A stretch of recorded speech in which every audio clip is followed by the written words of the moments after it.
In the book of Revelation, written by the Apostle John, we encounter an abundance of symbols and images that invite us to reflect on the relationship between heaven and earth, good and evil, and the divine plan for humanity. This is one of the most enigmatic and challenging books of the Bible, and throughout the centuries, scholars have dedicated themselves to interpreting its profound meanings.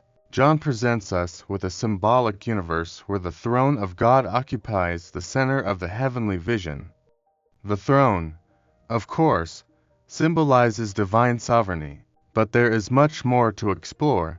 The Lamb, for instance, who was slain and resurrected, represents Christ in his victory over death. The 24 elders surrounding the throne continuously worship God, representing the fullness of God's people throughout history. Additionally, John describes a scroll sealed with 7 seals, which symbolizes God's plan for the history of humanity.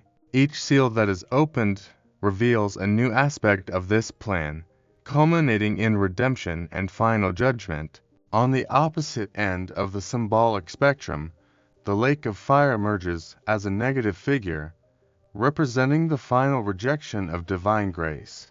Among the most fascinating visions, we find in Revelation 4:6-7 the description of the 4 living creatures. Each has a unique appearance: a lion, a calf, a man, and an eagle. These beings, full of eyes and with 6 wings, are seen as representatives of creation. The lion symbolizes royalty and power, the calf, strength, the man, intelligence, and the eagle, elevation and agility.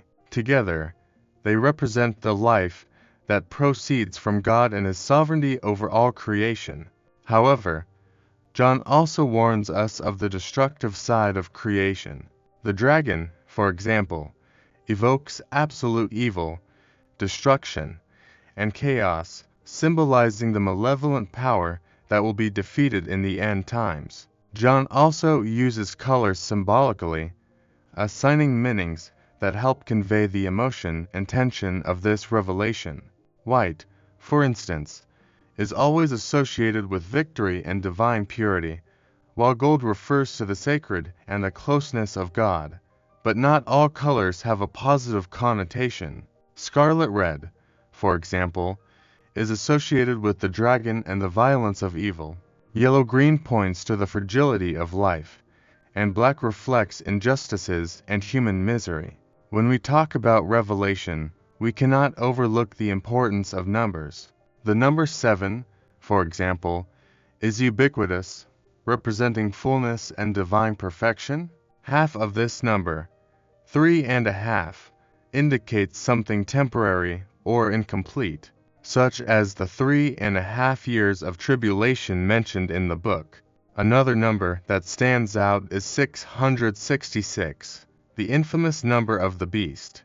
Throughout history, various scholars have tried to identify what this number represents, based on a technique called gematria, which assigns numerical values to letters. Some have suggested it refers to historical figures like Nero or even modern leaders. However, the most accepted interpretation is that the number 6, repeated 3 times, represents complete imperfection, contrasting with the perfection of the number 7. Another number that appears frequently is 12, which refers to the 12 tribes of Israel and the 12 apostles, symbolizing the fullness of God's people. When multiplied by 1,000, we get the number 144,000, a symbolic figure representing the totality of the saved throughout history, those who have followed the way of Christ. John's Revelation is a work profoundly rich in symbols and numbers, each with its own meaning, challenging us to look beyond what we see in the physical world. Through these images, John invites us to meditate on God's plan for humanity, the struggle between good and evil, and, above all, the ultimate victory of divine justice. By deciphering these symbols, we gain a deeper understanding of the divine purpose and the hope offered to us through Christ.